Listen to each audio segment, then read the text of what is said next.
नमस्कार दोस्तों, मैं आपकी स्टोरी टेलर हूँ डॉक्टर श्रद्धा शाहने। हर हफ्ते सुनो एक कहानी श्रृंखला में आज आपको गिरिराज शरण अग्रवाल द्वारा लिखित कहानी पिल्ले का जन्मदिन सुना रही हूँ। इस कहानी में लेखक ने एक कुत्ते की आत्मकहानी को प्रस्तुत किया है। यहाँ कुत्ता अपने आसपास के वातावरण का बारीकी से वर्णन करते हुए विषमता की प्रवृत्ति पर चोट कर रहा है। यदि आपको यह कहानी सुनने में अच्छी लगे तो ज़रूर किसी पास की लाइब्रेरी में जाकर इसे पढ़ने का प्रयास कीजिएगा।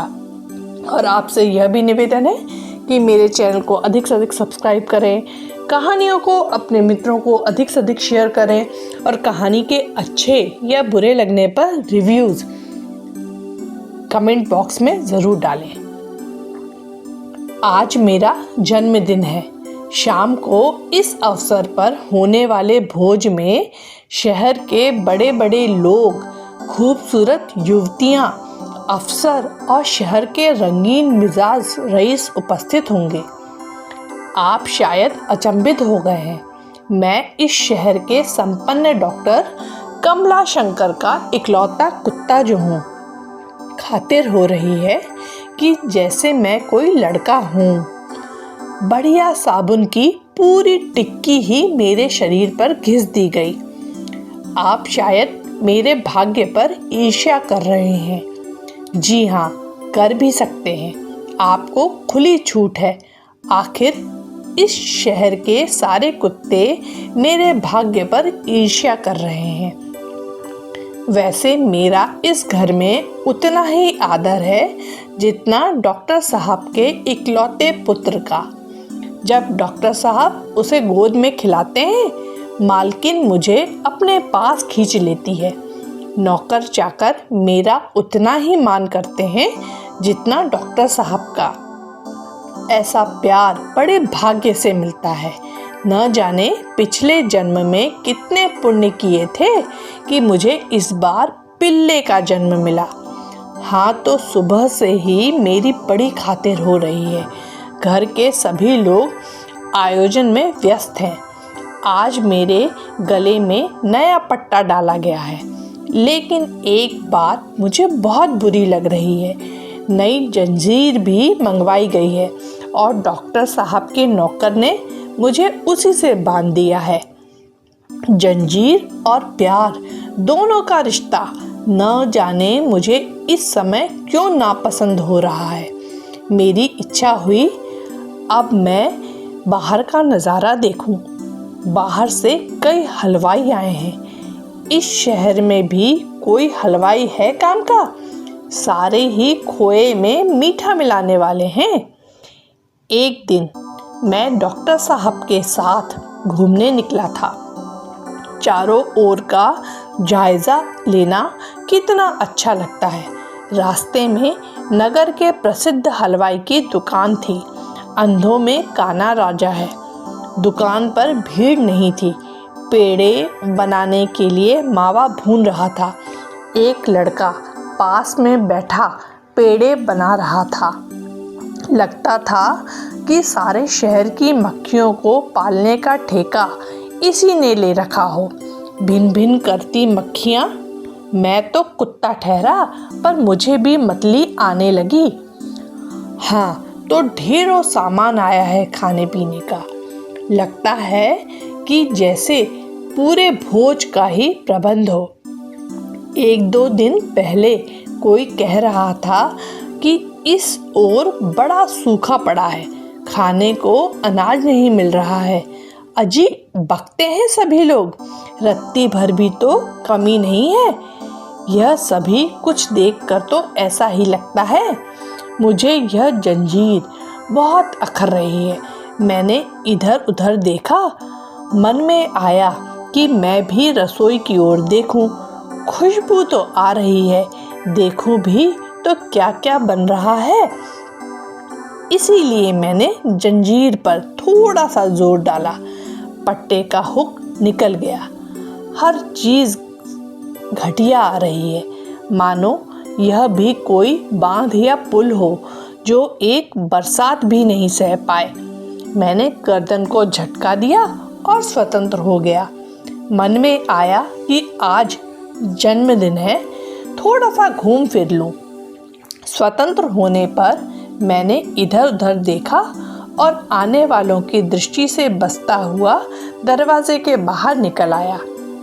खुली हवा में सांस लेना कितना अच्छा लगता है, किंतु दरवाजे के बाहर मैं 1 मिनट भी नहीं रुका।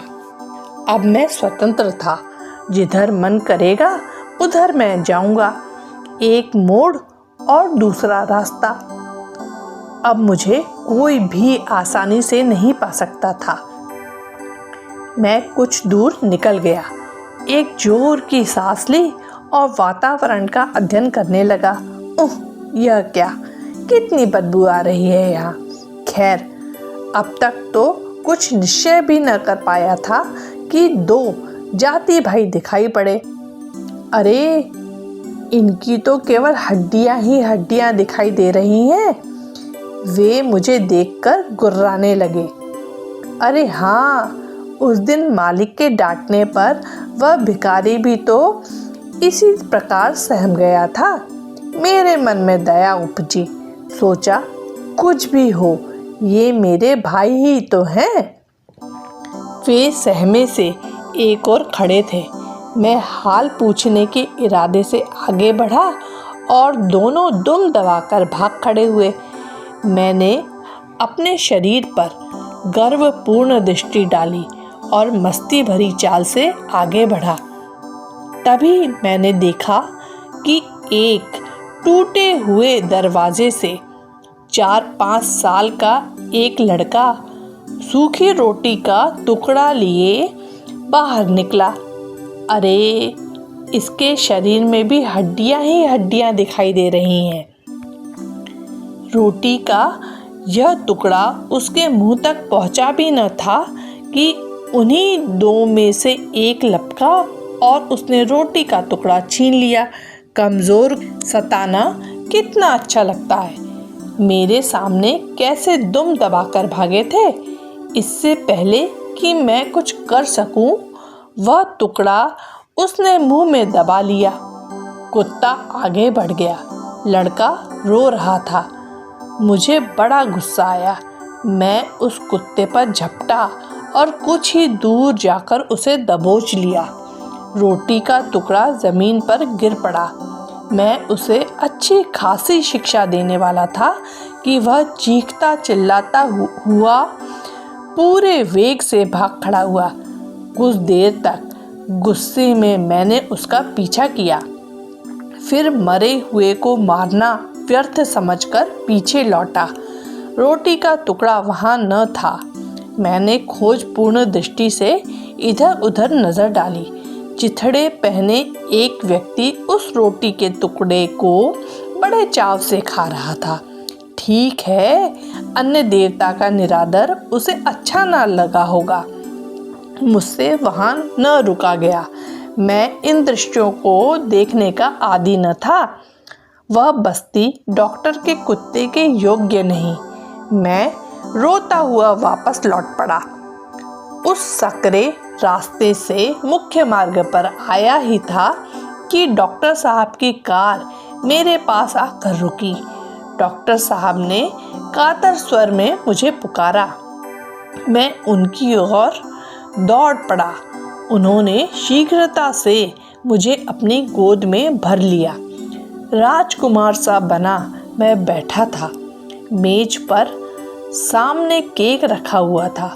उस पर 3 मोमबत्तियां जल रही थी। सारे ही मेहमान उत्सुकता से मेरी ओर देख रहे थे। उनमें से अधिकतर का मेरी तरह से ही जन्मदिन मनाया गया होगा। डॉक्टर साहब ने मुझसे कुछ कहा, शायद फूंक कर मोमबत्तियां बुझाने को, लेकिन मैं इस काम को न कर सका। डॉक्टर साहब की पत्नी ने मेरी कठिनाई को समझा और मेरा प्रतिनिधित्व करते हुए उन मोमबत्तियों को बुझा दिया। तालियों की गड़गड़ाहट गूंज उठी और हैप्पी बर्थडे टू यू का संयुक्त स्वर भी। बहुत उपहार मिले, फिर जलपान का कार्यक्रम।